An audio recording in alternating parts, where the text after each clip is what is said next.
TV5 at ABS-CBN nilaglag si Marcos Jr. At ito, Pangulong Rodrigo Roa Duterte na malapit nang makauwi ng Pilipinas. So yung mga banateros, mga kabiyaya, pasensya na kayo dahil ngayon lang ulit tayo nakapag-vlog. May mga inesikaso lang ho tayo ng mga importante sa buhay-buhay. At kung mapapansin nyo, magadin yung kabilang mata ko dyan dahil siguro baka nakagat ng ipis. Pero go lang, no? So yun nga mga banateros, mga kabiya, grabe nga itong mga pag-uusapan natin. Ito yung dalawang at iba pang mga mainstream media ay unti-unti na pong nilalaglag itong si Pangulong Marcos Jr. Ano nga bang panglalaglag na ginawa ng ibang mainstream media kay Marcos Jr. na ikakabahala talaga ng palasyo? At ngayon ay maraming mga Pilipino ang nakakita sa controversial na panglalaglag na ito kay Marcos Jr. Grabe talaga, no? Talagang wala na. Ikaw ba naman kasi wala sa ayos yung presidente kaya wala rin silang pakialam. Samantalang mapunta naman tayo sa issue mapatungkol kay Pangulong Duterte na nalalapit na paglaya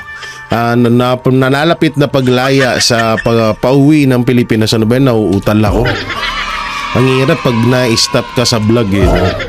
Ngayon parang kang naninibago ulit. Oo, parang kang naninibago. Samantalang ngayon na nga, mabalik tayo doon sa usapan. Ito si Pangulong Rodrigo Roa Duterte ay malapit nang umuwi. Malapit nang makalaya at makauwi ng Pilipinas. Kaya sobrang talagang nakakatuwa ho. At dito nga may papakita ako sa inyong picture na yan. May kita nyo sa inyong screen. Pabor ka ba sa ibang bansa muna manirahan si PRRD sakaling aprubahan ng ICC ang kanyang interim release. So yan comment nyo lang po dyan mga banateros, mga kabiyaya. At babasahin din ho natin yan kapag tayo po ay nabakante na. Busy ka dong. Oo, marami kang appointment. Sana all busy. Marami lang ho tayong mga pinagdadaanan at syempre normal na yan sa buhay ng isang tao. Pero tayo ay minsan kailangan mo din talagang magpahinga. Magpahinga ng konti para makapag-isip ka kung ano yung mga dapat mong gawin at ano ang dapat mong isolusyon sa inyong problema. So dito sa issue ni Pangulong Duterte, pabor po ako. Pabor po ako na sana nga maaprubahan ng ICC yan para makalaya na si Pangulong Duterte. At bakit pa kailangan sa ibang bansa kung napakalaki naman ng Pilipinas? At bakit kailangan hadlangan na makauwi si Pangulong Duterte sa Pilipinas? Ay unang-una, Pilipino ho yan at malaki ang ginawang kasaysayan na kabutihan niyan sa bansang Pilipinas. So ganyan po kasakit ho ngayon, no? Dahil yung ultimong kapwa natin Pilipino ay ibinabato or ibinabasura sa ibang bansa. Hindi ko po sinasabing basura si Pangulong Duterte, pero yung mismong gobyerno po ay basura dahil talagang wala silang pakialam sa mga kapwa nila Pilipino. Katulad na lang yan nung nakaraan, 'di ba? May interview si Marcos Jr. Hindi na naman nata nakatulog. At ayun nga, parang wala siyang pakialam sa mga kababayan natin hero abroad sa ibang bansa na nagaganap na gera dyan sa, kung di ako nagkakamali, sa Israel. So napakasakit lang ho talaga na alam niyo yun, nakauna-unahang presidente na hindi man lang talaga nag-aalala or walang pakialam sa mga OFW na naghihirap sa iba't ibang bansa. Ayan ang pinakamasakit dyan, no? Alam nyo, kung ako tatanungin, sana matuldukan na talaga to kasi sana ma-impeach na rin si Marcos Jr. Kakaiba na yung ginagawa niya. Tingnan nyo na lang. Yung mga tao na dapat mong ipakulong, hindi mo pinapakulong. Pero yung taong maganda ang ginawa sa kasaysayan ng Pilipinas. Yun pa yung pinakulong mo. Katulad na lang nito. Kay Pangulong Duterte, si kay Pastor Apollo Siki Buloy. 'Di ba? Samantalang nandyan na sandamakmakang kaso. Yan, katulad lang yan ni Franz Castro. Convicted pa yan. Pero bakit ganun, 'di ba? Porket ba napapakinabangan ng gobyerno itong mga hinayupak, mga hayop na to sa bansang Pilipinas? Sinasang-ayunan nila. Samantalang ito, si Pangulong Duterte, na napakaganda ang ginawa sa Pilipinas pero ibinato sa ibang bansa. Ang daming mga politiko ho dyan, hindi lang si Franz Castro. Napakadami hong politiko dyan na talagang sandamakmak yung mga kaso at talagang maituturing mo na dapat silang makulong. Pero kabaliktaran ho ngayon ang nangyayari, 'di ba? Kung sino pa yung basta ikaw ay kakampi, basta ikaw ay kalaban ng mga Duterte, malaya kang namumuhay kahit ikaw ay napakademonyong tao. Ganun lang ho yung ngayon, ganun lang ho yung kanilang patakaran. Basta ikaw ay kalaban mo mga Duterte, kahit anong kaso mo, mananatili ka at mamumuhay ka ng payapa basta kalaban mong Duterte at kakampi mo ang administrasyong Marcos. Ganyang kalalaho ngayon ang nangyayari sa Pilipinas. So mabalik lang ho tayo doon, naaawa po ako sa ibang mga kababayan nating na OFW na nangihingi ng tulong at gustong magpasaklolo sa ating administrasyon, pero ang nangyayari binabaliwala lamang ng administrasyon. May ano nga ako may napanood po ako na isang vlog na tuwang-tuwa pa sa ginagawa ni Marcos Jr. Ayan po daw yung ganti. Kasi kung matatandaan ho natin, etong mga OFW, mga kababayan natin, gumawa ho ng simula ho nung dinakip si Pangulong Duterte, ay bumawi ho sila or nag-zero remittance po sila, no? So siguro dahil doon kaya wala na talagang, kaya gustong gantihan ng administrasyong Marcos itong mga kababayan natin na mga OFW, no. So nakakalungkot lang dahil kauna-unahan lang ho yan na nangyari sa Pilipinas na dapat na yung administrasyong ngayon ang unang tumulong sa mga kababayan nating OFW, pero sila pa yung unang tumalikod. So nakakalungkot lang. Samantalang syempre, usapang Pangulong Duterte, so eto nga, no, panoorin ho natin itong mali pala ito yung binitawan ng mga salita ni Mayor or Vice Mayor Basti Duterte. Ito, no, yung ICC, yan, no? ICC ginagamit lang bilang political tool, sabi ni Mayor Basti Duterte. So, pasok. Naglabas ng saloobin ng isa sa mga anak ni dating Pangulong Rodrigo Duterte sa lagay ng kanyang ama na kasalukuyang nakakulong sa ICC. Kasabay nito, kinwestiyon ng nakababatang Duterte ang integridad ng ICC at tinawag itong isang political tool. Ang buong detalye ng balita mula kay Jean Domingo.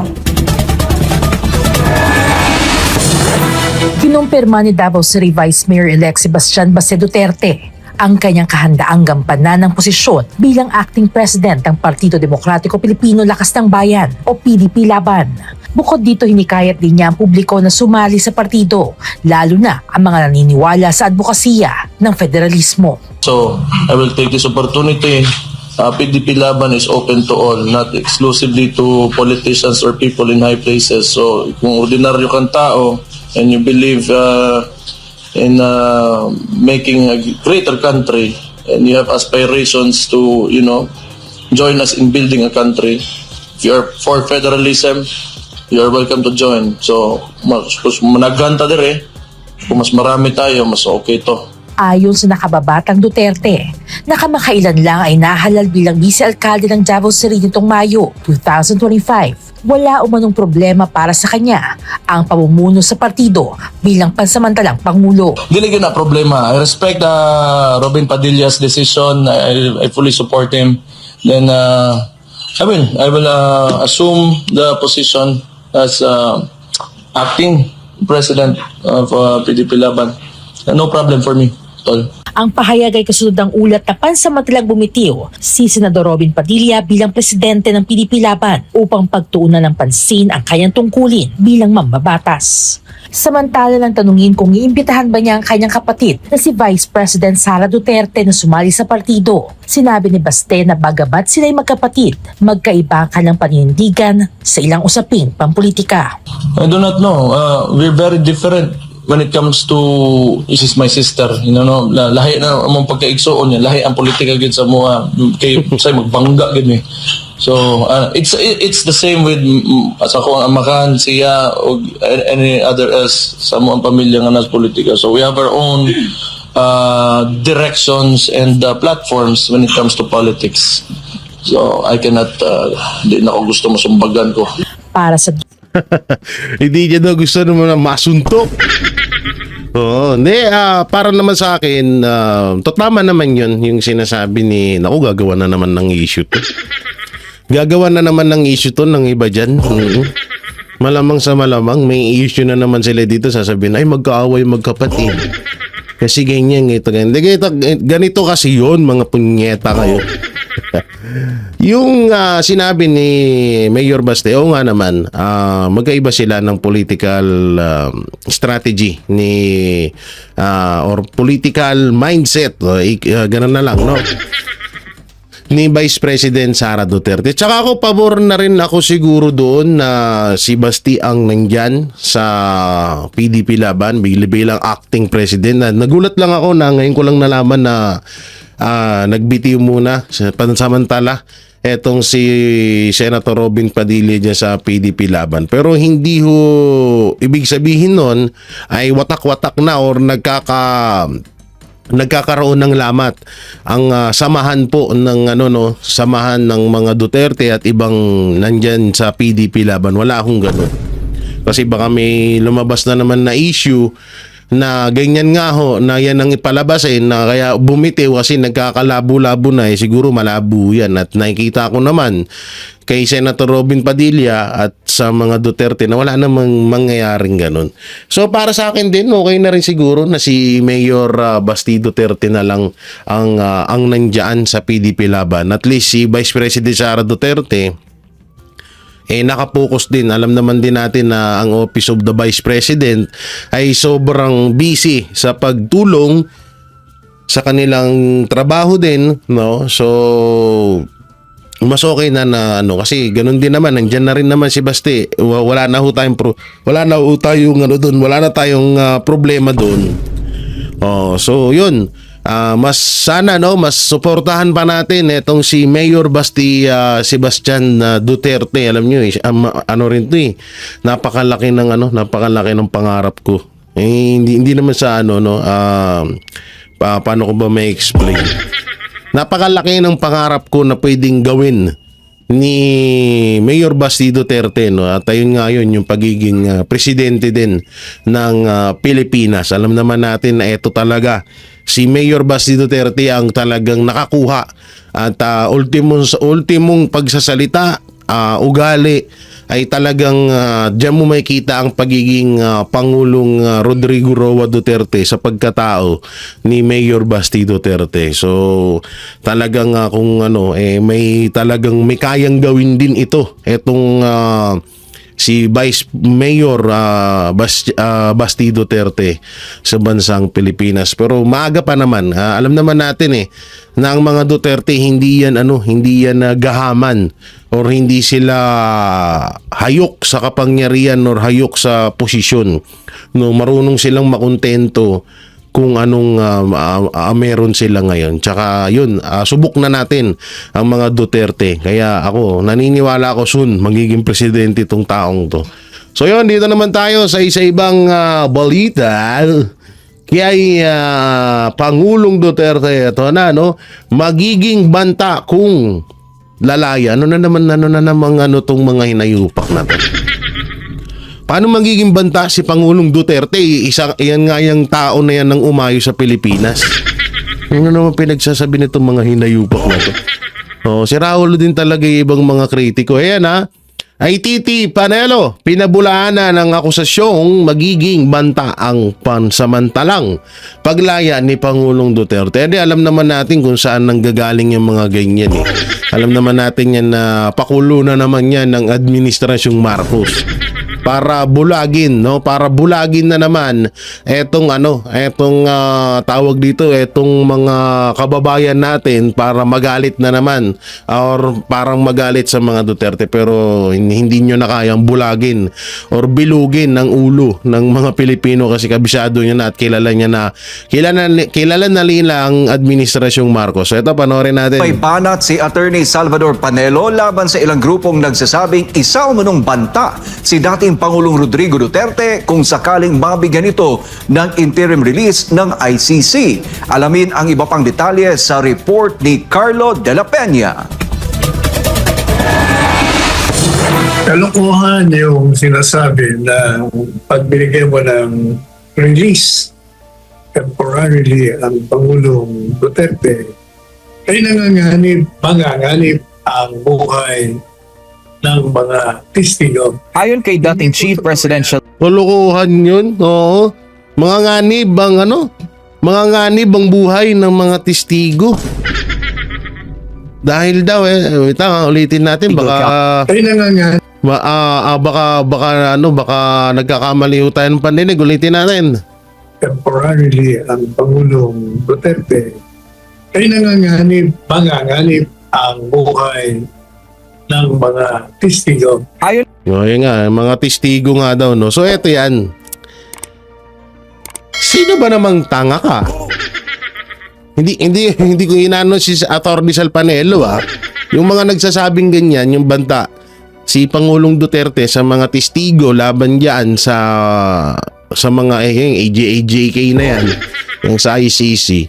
Sino ba namang tanga na alam naman ng taong yon kapag may nangyari doon sa mga testigo na yon, siya ang mapagbibintangan. 'Di ba? So hindi ganon katanga ang mga Duterte, no? Nag-iisip ng maayos, hindi ang kasing tanga ni Marcos. No, hindi kasing tanga ni Marcos Jr. yung mga pamilya ng mga Duterte. Pangalawa, paanong magiging banta? Hawak sila ng administrasyon.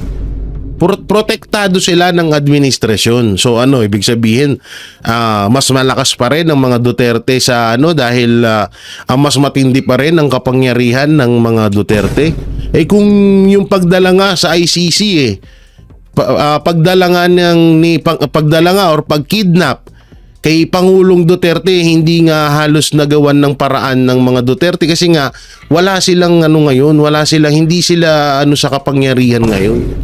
Hindi ko naman sinasabi na mapang-abuso sa kapangyarihan ng mga Duterte. Ang ibig ko dito sabihin kung sino ba talaga ang may sapat na kapangyarihan para gawin yung mga sinasabi nilang mga pagbabanta-banta na yan. 'Di ba? So hawak yung mga testigo, hawak ng administrasyon. So bakit mangyayari 'yun? Depende na lang, ha? Depende na lang. Gawing propaganda na naman 'yan. Pwedeng mangyari, kung sino man yung naghahawak sa mga testigo na yan, siya mismo ang papatay dyan para ibintang sa mga Duterte. Yan ang mahirap dyan. Yan ang mahirap na mangyari. No, na para lang masabi na ayan na, simula nung nakalaya ang mga Duterte, ayan na, inano na yung mga testigo. Yan ang mahirap dyan. Alam naman na natin kung ano yung utak ng mga anti-Duterte na kayang-kaya nilang gawin yan. Halang ang mga bitukan ng mga yan. Yan ang tatandaan nyo, ha. Sa oras na nakalaya si Pangulong Duterte at may nangyari sa mga testigo, alam nyo na kung sino ang may gawa niyan. Hindi ang mga Duterte, kundi kung sino yung mga naghahawak sa mga yan. So tuloy natin. kay dating Chief Presidential Legal Counsel Attorney Salvador Panelo, walang basehan ang aligasyong manganganib umano ang buhay ng mga testigo kung sakaling pansamantalang palayain si dating Pangulong Rodrigo Duterte mula sa International Criminal Court o ICC. Hindi po totoo yan. Kasi sabi daw, Pangulong Duterte daw dahil naging presidente ng bansa, malakas pa ang impluensya at maaaring gumawa ng mga pangin na manganganib ang buhay ng mga testigo. Ani Panelo, kahit noong nasa pwesto pa si dating Pangulong Rodrigo Duterte at hawak ang lahat ng kapangyarihan at yaman ng gobyerno, ay wala naman itong ginawang hakbang para saktan ng mga nagsampa ng kaso laban sa kanya sa ICC. Yun nga, katulad nga nung sinabi ko, katulad niyan, sinasabi nila kasi dati daw naging Pangulo. So may kapangyarihan pa daw si Pangulong Duterte. Ito nga kung may kapangyarihan si Pangulong Duterte at ang mga Duterte, di sana napigilan nila yung pagkidnap kay ni Marcos Jr. kay Pangulong Duterte. Doon pa lang common sense na. Sino ba namang mga anak na hahayaan nilang malayo sa kanila ang kanilang ama? So ibig sabihin, ang mas may makapangyarihan ngayon ang administrasyong Marcos. Kaya yung sinasabi nilang banta si Pangulong Duterte kapag sa oras na nakalaya na doon sa mga testigo na isang malaking kalokohan po yan. Ako na nagsasabi sa inyo, utak na naman yan ni Martin Romualdez. Ngayon pa, kung noon kaya-kaya niyang gawin ba't di niya ginawa? Ibig sabihin, kasi Tama yun. Napakagaling mo, Atty. Sal. Palakpakan natin si Atty. Sal. Apakagaling. Huwag ka lang laging magsungit. Ay. joke lang, no. Tama naman kung noon nga nasa posisyon si Pangulong Duterte. Bakit hindi niya pinapatay ang mga witness na yan? 'Di ba? Doon pa lang common sense din. So ngayon na wala na siya sa kapangyarihan, ba't niya pa gagawin yun? At never ginawa ng mga Duterte ang ganyang bagay na yan. No, never sa mga sa mga testigo na yan, alam din naman din natin na yung mga yan ay napipilitan lamang din na tumayo na testigo laban sa mga Duterte dahil kontrolado rin sila. No, kaya hindi gagawin ng mga Duterte na hamakin din yang mga yan. Tama yung sinasabi ni Atty. Sal. Nung panahon nga ni Pangulong Duterte na pagiging presidente niya, hindi niya ginawa. Tapos ngayon niya pa gagawin. Katarantaduhan yun, no? Malinis ang kanyang konsyensya. Bukod pa rito, alam naman daw ni Duterte na ang mga kaso laban sa kanya ay parte lamang ng mga galaw sa politika para siya ipatalsikin sa pwesto at patigilin ang kanyang war on drugs sa panahon ng kanyang panunungkulan. Dagdag din ni Panelo, isa sa mga dahilan kung bakit patuloy ang paghahabol sa dating Pangulo ay dahil nananatili itong malaking impluensya sa politika, lalo na sa nalalapit na halalan sa 2028 kung saan sinasabing posibleng tumakbo si Vice President Sara Duterte sa pagkapangulo. Kasabay ng mga pahayag ni Alam nyo yung yun, totoo din yun, yung banta sa mga politiko. Yan, katulad yan, yung posibleng pagtakbo ni Vice President Sara Duterte sa darating na 2028. Kasi iba talaga Iba talaga yung impact ni Pangulong Duterte sa taong bayan. Katulad na lang yan, yung mga rally. Sa mga rally na lang tayo dumepende. Yung maisog rally. Kapag nandyan si Pangulong Duterte, sabi ko sa inyo, hindi magkakasya ang tao. Talagang dadagsain ng mga Pilipino. Yung birthday niya nga lang First time in history sa Pilipinas na may nag-birthday na isinelebrate ng buong Pilipinas. Hindi lang ng Pilipinas, ng buong mundo. Pati yung ibang mga lahi nakikisimpatya kay Pangulong Duterte. Diba? Kaya itong si Pangulong Duterte, sobra talagang malaking tinik sa lalamunan ng Administrasyong Marcos, lalong-lalo na ni Martin Romualdez.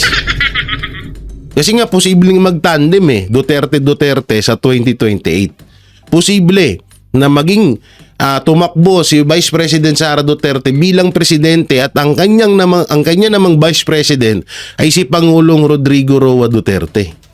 So napakalakas at napakagandang tandem nun. Napakalaya at napakapayapa po ng ating pamumuhay sa oras na mangyari. Kaya ginagawa nga nila ito sa mga Duterte para hindi mangyari yung kasi nga yun ang kinakatakot ng Administrasyong Marcos. Panelo, umaasa rin si Vice President Sara Duterte na mabibigyan ng pansamantalang paglaya ang kanyang ama habang dinidinig pa ang mga kaso nito sa ICC. Oo, no. Alam nyo yung talagang naalala ko yung picture ni Pierre Hardy. Talagang kaya nila pinipigil. Alam nyo, dito ko napagtanto na pinupunduhan talaga. Kaya pala ang laki ng confidential fund ng Office of the President na tumataginting lamang ng 4.5 billion pesos. Malamang sa malamang may mga bali-balita din, no, na etong ICC ay pinupunduhan ng administrasyong Marcos. Daw. Allegedly daw. Daw ha. Baka mamaya may ulupong na naman diyan. Marami pa tayong balita mapatungkol kay Pangulong Rodrigo Roa Duterte. Samantalang ito, idugtong na rin natin to para isahan na. Muling dinepensahan ni Attorney Salvador Panelo ang kampanya kontra droga ni dating Pangulong Rodrigo Duterte kasabay ng kanyang suporta sa panawagan ni Vice President Sara Duterte na isaalang-alang ang kalusugan ng dating Pangulo para sa kanyang pansamantalang paglaya mula sa ICC. Alam nyo, nakakatakot na ngayon, no? Nakakatakot dahil bukod sa pagtaas ng krimen sa Pilipinas, ang nakakatakot dito, kung ganito ang mangyayari sa bansang Pilipinas, na lahat ng katulad na lang kay Pangulong Duterte, ginawa ni Pangulong Duterte lahat ng may magagawa niya para sa bansang Pilipinas. Pero anong isinukli, di ba? Puro kahayupan ang isinukli sa kanya. Nakakatakot lang na baka yung mga susunod na maging pinuno ng bansang Pilipinas, puwera sa mga Duterte, ay matakot ng gampanan ng kanilang trabaho bilang leader ng bansang Pilipinas. Kasi nga, baka mangyari sa kanila yung nangyayari ngayon kay Pangulong Duterte. Katulad na lang yan, ang ganda ho ng ginawa ni Pangulong Duterte sa Pilipinas. Bumaba ang krimen, naging payapa, nagtago ang mga kriminal, nawala ang mga drug lord, naubos ang mga adik at naubos ang mga pulburon dito sa Pilipinas. Hindi naman 100% na naubos lahat, pero talagang naramdaman natin kung gaano naging payapa ang bansang Pilipinas nung panahon ni Pangulong Duterte. Yan lang yung kinakatakot ko, no, na makabandang huli ay may mga susunod na leader na hindi na rin nila gagawin yung kanilang dapat gawin sa Pilipinas kasi natatakot sila na mangyari sa kanila yung nangyayari ngayon kay Pangulong Rodrigo Roa Duterte. Pasok. Si Carlo de la Peña magbabalita. Sa gitna ng patuloy na investigasyon ng International Criminal Court o ICC sa umano'y crimes against humanity kaugnay ng war on drugs ni dating Pangulong Rodrigo Duterte, iginiit ni dating Chief Presidential Legal Counsel Attorney Salvador Panelo na hindi ito dapat ituring na krimen. Alam mo, ever since sinasabi natin na yung war on drugs can never be a crime against humanity because it is a government program that it was intended to dismantle, destroy an illegal drug traffic that not only destroys a society but the young generation na dumarating. Kaya talagang kailangan mong silayin illegal na droga sa Pilipinas. Kaya hindi papasok yun na war against humanity. Kasunod nito ay pinahayag din ni Panelo ang kanyang suporta sa hiling ni Vice President Sara Duterte na mabigyan ng interim release. Saka talaga, hindi naman anak ng teteng Ang masakit nga ngayon, ito yung nangyaring realidad sa Pilipinas. Na kung sino yung mga namatay na mga involved sa droga, sila pa yung pinagmamalasakitan ng Administrasyong Marcos. Tapos, yung mga taong biktima or biniktima ng mga taong gumagamit ng ipinagbabawal na gamot or droga, sila yung nababaliwala ngayon. Sila yung hindi binibigyan ng hustisya. Kasi ito na lang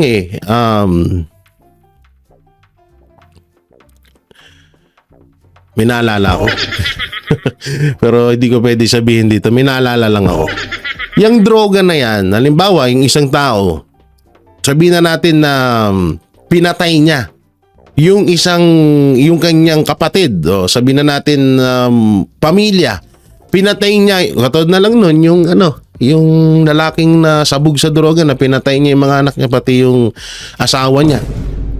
O yun na lang sample yun. Bakit hindi natin tuunan ng pansin yung na mabigyan ng hustisya yung na yun, yung mga nabiktima ng mga taong gumagamit ng droga. Yung mga taong nakagawa ng krimen na brutal, nakagawa ng krimen na panghahalay, no?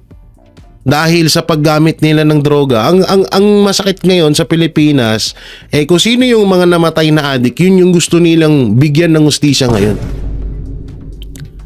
Unang-una, hindi mamamatay ang isang tao na involved sa droga kung tinigilan niya yung pagdodroga niya.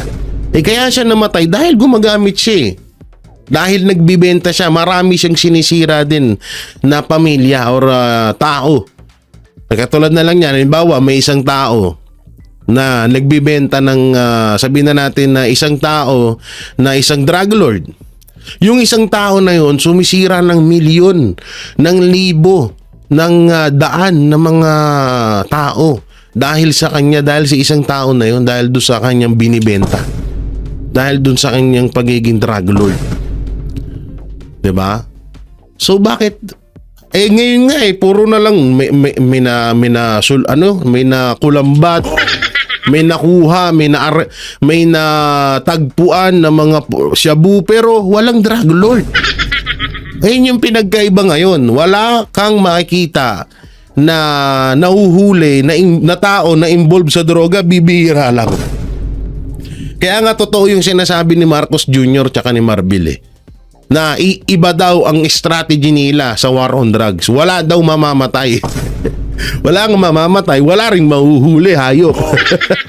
Ang lupit nga talaga ng strategy. Ang lupit, kakaiba. Ang dating Pangulo mula sa ICC detention.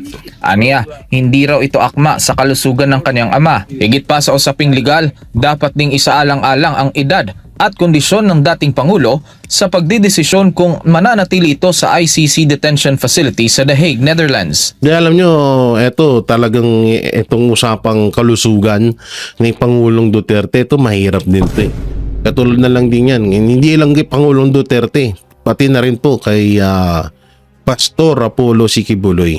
Yung kanilang nakaugalian na ginagawa. Katulad na lang yan ni Pangulong Duterte. Si Pangulong Duterte hindi yan halos hindi yan nakukontento siguro hindi pala siguro. Talagang hindi yan nakukontento sa isang araw na hindi makakain ng durian. At yung exercise na ginagawa niyan, kaya niya napanatili yung kanyang edad na ganyan. Katulad na lang ni Pastor. Ilang taon na si Pastor? Halos nasa 70 plus na. Pero kung titignan mo, naglalaro yun ng basketball whole court. Kung ako nga na bata pa, hinihingal ako. Pero bakit yun hindi? Kasi nga, yun yung araw-araw niyang nakasanayang gawin. No? Nakasanayang gawin, mag-exercise, makita, makasalamuha yung mga tao, ngumiti, ganun. Kung ganyan na palaging talagang nandyan, talagang may pagkadelikado ang kalusugan ni Pangulong Duterte. Ganun na din si Pastor. Kaya nga dapat talaga yung mga alam nyo talagang plano na rin ni Marcos Jr. na talagang gustong mategi ni Marcos Jr. si Pangulong Duterte diyan sa ICC na yan. Alam ko kahit hindi nila inano yan, talagang yan ang gusto nilang mangyari diyan, no, para mas lalong wala nang hadlang sa kanila. Yung nga lang, sorry sila, no, dahil sa sobrang ang daming nagmamahal sa mga Duterte hanggang ngayon kaya nabubuhay si Pangulong Duterte. Kasi nga, natin na marami siyang nararamdaman. Ilang isa nararamdaman niya. Marami na siyang sakit. Sakit ng ordinaryong 80-year-old plus yung mga dati niya papapansanan. Nakuha niya sa torsiklo, kanyang Berger's disease. Marami siya. Kaya I don't think na yung facility ng detention can provide him with the medical needs na kailangan niya. Matatandaang ipinanawagan ni Vice President Sara Duterte ang hirit ng defense team ni dating Pangulong Duterte para sa interim release nito.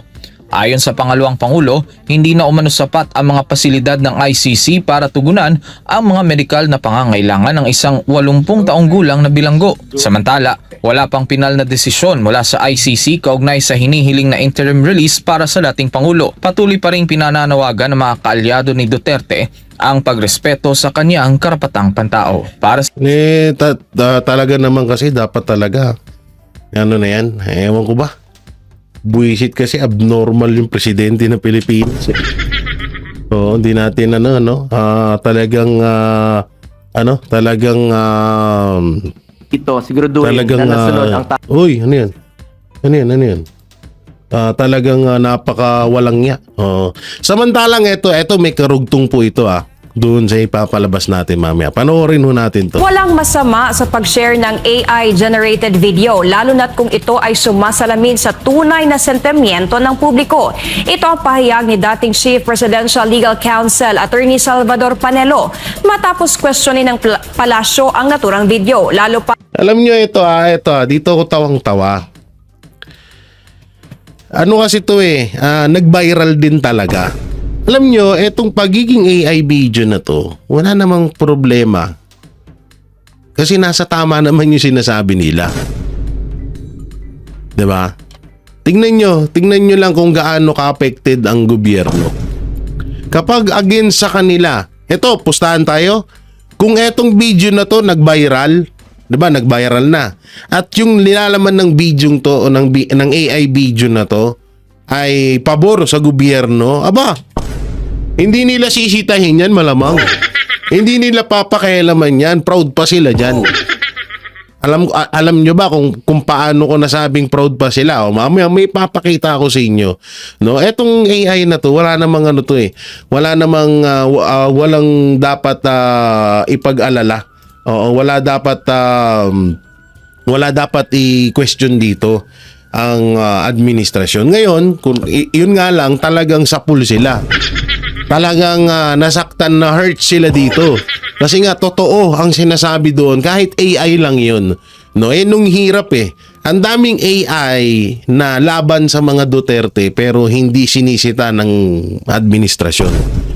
Ngayon, na may naglabas na AI video at again, sa administrasyon, yung mga nilalaman ng mga video na yun, todo react sila ngayon. Kesyo panira daw sa kanila. Kaya akala ko ba AI lang to? Bakit nasasaktan kayo? Bakit nasasaktan kayo? AI video lang naman yan. Yung masama pa dito, inaano nga to ng mga anti-Duterte kasi sinare daw ni Senator Bato de la Rosa. Ano naman? Bakit? Nasa konstitusyon ba yan? Nasa batas ba na bawal kang mag-share ng isang video na para sa'yo ay tama naman yung sinasabi doon sa video na yun? Ang hirap nyo kabanding. Ang hirap nyo naman kabanding, grabe naman kayo. Katulad nilang nito, itong papakita ko sa inyo ito, mahirap din kabanding. Ito na, papakita ko na sa inyo yung sinasabi ko kanina na panglalaglag ng ibang mainstream media kay Marcos Jr. Ito na.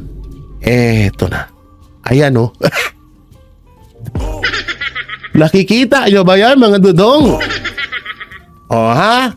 Sabi ng News 5, PBBM sa nasunog na paaralan sa QC. Ininspeksyon ni President Bongbong Marcos ang school sa Quezon City. Inutos ni Pangulo na agad simulan ang pagpapatayo ng ng bagong gusali ng paaralan. Pinapa-upgrade niya ang electricity system ng mga lumang paaralan para maiwasan ang ganitong insidente. So dito, unang-una kayo mga kupal ko na basher. Uunahan ko na kayo, walang masama sa pag-upgrade ng mga lumang paaralan para maiwasan ng aksidente. Palakpakan ho natin yun. Ang problema dyan, dalawa lang. Ang problema dyan, sana nga totoo na gagawin talaga yon. So maganda ho yun, magandang purpose po yun. Pangalawang pagkakamali dito ay yung gawing mong tanga yung mga Pilipino. Kasi paano mo masasabing pumunta si Pangulong Marcos, ayan no, kitang-kita si Pangulong Marcos, kung yung bumbero tumatago sa dingding. Wait lang para makita nyo yung i-edit nga natin. I-zoom natin ng gusto I-zoom ko po ng gusto Saan yun? Ito to. I-zoom ko ng gusto. Paano nyo mapapaniwala yung tao? Tignan nyo ba naman? Saan ka nakakita na ang bumbero at yung isang paa ng bumbero ay tumagos sa dingding ng paaralan? Ayan kitang-kita, tumagos. Paano napatagos yan? Ano yan? Ano to? Yung sinasabi dati ni Torre na si Pastor Apollo Sikibuloy tumatagos-tagos sa pader? Anong katarantaduhan yan? Walang problema dyan sa i-upgrade yung paaralan. Napakaganda hong idea ho nun. Napakagandang proyekto po nun. Ang tanong, gagawin kaya? Pangalawang tanong, ba't mo ginagawang tarantado at bobo ang mga Pilipino na sinabi mong pumunta dyan? Ano yung picture na yan? Bakit tumatagos? At hindi lang yan. There's more. Hindi lang yan. Eto pa Pati ang ABS-CBN, ipinost nila yung picture na yan. So baka sabihin nyo, kami na naman ng fake news. Akala ko ba hindi nagpe-fake news ang mainstream media? Akala ko ba hindi sila against sila sa AI? Hindi na to AI, edited. 'Di ba? Halos pares lang. Look, President Ferdinand Marcos Jr. visit the fire-hit San Francisco High School in Quezon City. With on Wednesday, June 17, assess the situation and monitor ongoing recovery efforts. May S yun may S.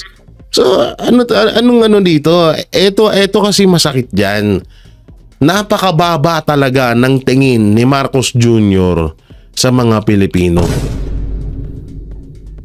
Lalong-lalo na sa mga OFW at mga senior citizen. Ba't ko ba nasabi? Yung senior citizen, alam natin medyo malalabo ng mga mata niyan. So hindi nga talaga mapapansin tong picture na to. Ito ang isa yung harap-harapan na talagang niluloko na ho tayo ng Administrasyong Marcos na gusto niya tayong paniwalain na may ginagawa talaga siya sa Pilipinas. Anak ng teteng, shoutout doon sa nag-edit ng picture na ito. Napakagaling mo, hayop ka. Tinagos mo talaga yung paa ng bumbero.